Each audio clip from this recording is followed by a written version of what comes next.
When I was in middle school, it was time for me to make a choice about learning a foreign language, and I decided to learn French. So for the next 6 years of school and 2 more in college, I meandered my way through French classes. And in the almost 30 years that have passed, my opportunities to speak French have been sporadic. And so, like many things that aren't practiced regularly, my skills have diminished. This was made abundantly clear to me a few years ago when our friends from France came over to our house for brunch. I decided to make, among other things, French toast. So there I was asking the parents if their children would like some French toast. The family members were speaking quickly in French, but enough for me to understand that they were saying yes. They kept saying, oui, pain perdu, s'il vous plaît, pain perdu, s'il vous plaît. I didn't make much of the words at the time, but the next day at school, I asked the French teacher about the expression. Well, it turns out that pain, meaning bread, and perdu means lost.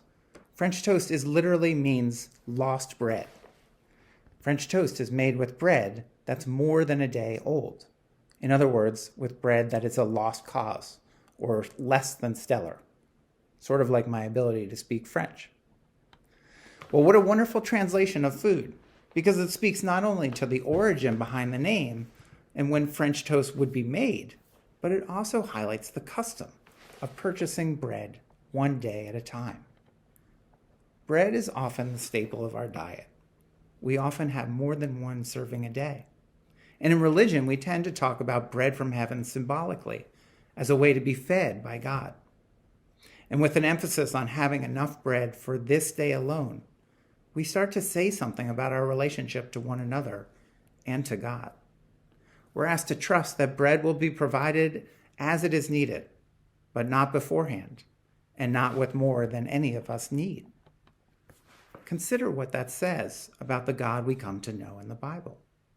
It says that among all the things that we are given to worry about or focus on and must try to solve each day, what really matters is this day. Not next year, not next spring, not next week. I don't know about you, but for me, that's a hard way to approach life. For me, it's in the constant motion of going from one thing to the next that I tend to take the ordinary for granted. I fall into stages of being unmoved by the phrase, here today and gone tomorrow. Or I assume that the blessings that I have today will also be here tomorrow without any honest pause or reflection. And that's where a relationship with God invites me to live differently. It's a more vulnerable perspective that asks me to be honest about the fragility of life and the blessings of this very day. It's an invitation reoriented towards that scriptural command of the psalmist who proclaims, "This is the day that the Lord has made. Let us rejoice and be glad in it." Similarly, we often hear those familiar words in the Lord's Prayer that includes the phrase, "Give us this day our daily bread." The words of that prayer are so familiar that it's easy for the promise of daily bread to become lost. But what those words mean is that God is always inviting me into those mysteries of life that are larger than my own perceived future needs. God is inviting me into this day. In the book of Exodus, God offers the power of this daily bread to the Israelites, saying to Moses, "I'm going to rain bread down from heaven for you. And each day people shall go out and gather enough for that day."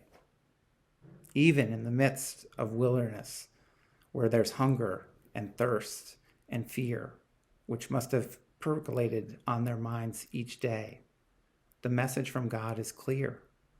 The same bread that you enjoy today will be here for you tomorrow, because God can't help but show up.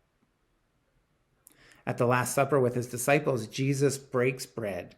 He blesses it and shares it with his friends. Jesus uses bread to connect us to each other and to God. Bread is the beginning, perhaps, of our connection to God. And maybe French toast is the best way to start every day. I want to finish by offering you a prayer I've been spending time with the last few months to help me in moments of being impatient or nervous about what will come to pass. It comes from the Book of Common Prayer. This is another day, O Lord. I know not what it will bring forth, but make me ready for whatever it may be. If I'm to stand up, help me to stand up bravely. If I'm to sit still, help me to sit quietly. If I'm to lie low, help me to do it patiently. And if I'm to do nothing, let me do it gallantly. Make these words more than words, and give me the Spirit of Jesus, the blessing of your daily bread. Amen.